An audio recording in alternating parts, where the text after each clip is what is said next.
News forward. महाराष्ट्रातील सर्व धनगर समाज बांधवांना जय मल्हार. बांधवांनो, आज उपोषणाचा 5वा दिवस. महाराष्ट्रातील तमाम धनगर जमात बांधवांना एसटी आरक्षणाची अंमलबजावणी व्हावी याकरिता 9 तारखेपासून हे 6 मल्हार योद्धे या ठिकाणी आमरण उपोषणाला बसले. त्याच्यामध्ये योगेशजी धरम पुणे, यशवंत अण्णा गायके बीड, मी स्वतः दीपक बोराडे, माऊलीजी हळणवर पंढरपूर, आमचे विजय भाऊ तमनर अहिल्यानगर आणि गणेशदादा केसकर सातारा. खरं म्हणजे 9 तारखेला या ठिकाणी उपोषणाला बसण्यासाठी शेकडो बांधव महाराष्ट्रातून आले होते, परंतु इथं ती व्यवस्था नसल्यामुळं इतक्या लोकांना बसता आलं नाही.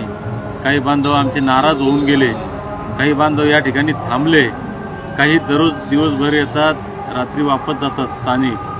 अशामध्येच एक आमचे बिरुदेव भैया देशमुख जे मोहोळचे आहेत, साथ ही सभी गणेश मंडलों के पदाधिकारी मौजूद थे. या ठिकाणी आमरण उपोषणासाठी आले होते, परंतु या स्थानिक समिती आणि आमचाही निर्णय झाला की 2-3 लोकांच्यावर बसू नये आणि आम्ही त्यांना विनंती केली की बिरुदेव, तुम्हाला उपोषणाला बसता येणार नाही, तुम्ही घरी जाऊ शकता. तर बिरुदेव म्हणाले की मी घरून आलोय पंढरपूरला उपोषणाला बसण्यासाठी. ठीक आहे, मला उपोषणाला बसता येत नसेल, पण मी तुमच्यासोबत बसतो. जितके दिवस तुम्ही बसाल तितके दिवस तुम्ही बिना अन्नाचे बसा, अन्न पाण्याचे मी खाऊन पिऊन बसतो आणि तुमची सेवा करतो. बांधवांनो, आज 5 दिवस झाले हा आमचा तरुण बांधव सकाळी 6 वाजल्यापासून, म्हणजे अगदी सुरुवातीला आम्हाला उठून इकडं बाथरूमला नेण्यापासून, कारण आम्हाला हात धरून बाथरूमला न्यायला लागतं, हे बाथरूमला नेण्यापासून तर हे आमचे सर्व बेड साफ करणे, झाडून काढणे, या ठिकाणी आमचा कोणाचा मोबाईल चार्जिंग लावणे असेल, फॅन, कुस्ती, अंगावर दे रे बाबा, हे सगळे कामं बिरुदेव करतो. बिरुदेव हा उच्च शिक्षित तरुण आहे आणि समाजाप्रती अत्यंत तळमळ असलेला प्रामाणिक कार्यकर्ता आहे.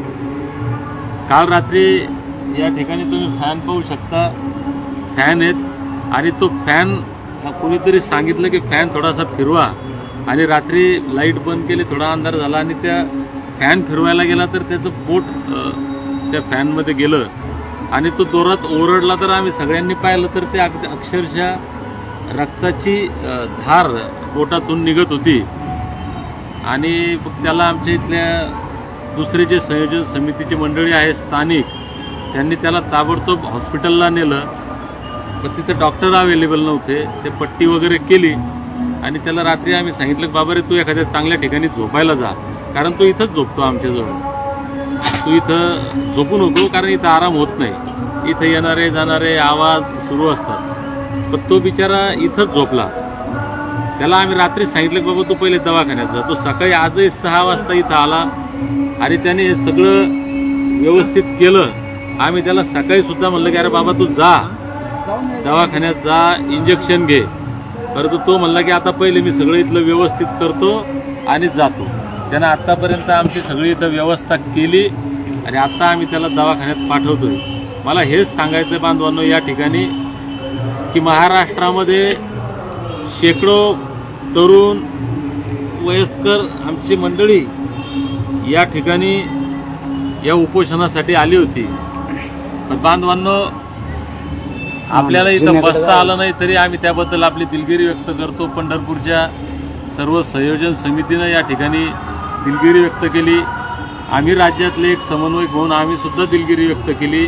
परंतु बांधवांनो, खरंच समाजाप्रती समर्पण, समाजसेवा आणि समाजासाठी संघर्ष प्रामाणिकपणे कशाला म्हणतात, त्याचं जिवंत उदाहरण म्हणजे आमचे बिरुदेव. गुरुदेवालाही घरी जाता आलं असतं. तो इथं आमच्याजवळ झोपतो. आमच्या 6 जणांना इथं मच्छरदाणी आहेत, कारण इथं डास आहेत. गुरुदेव बिना मच्छरदाणीचा झोपतो. आणि आम्ही जागेवर आम्हाला पाणी, आम्ही आवाज देतो किंवा आवाज जोरात नाही आला तर हातानं हे करतो की बाबा रे पाणी आण. गुरुदेव पाणी आणतो. आम्हाला जे काही मदत लागली या 6 मल्हार योद्ध्यांच्या सेवेमध्ये, आमच्यापेक्षाही जर मोठं कार्य जर आज कोणी करत असेल तर ते हा बिरुदेव करतो. हा उच्च शिक्षित तरुण असूनही कुणीही काही जरी काम सांगितलं तरी तो ऐकतो.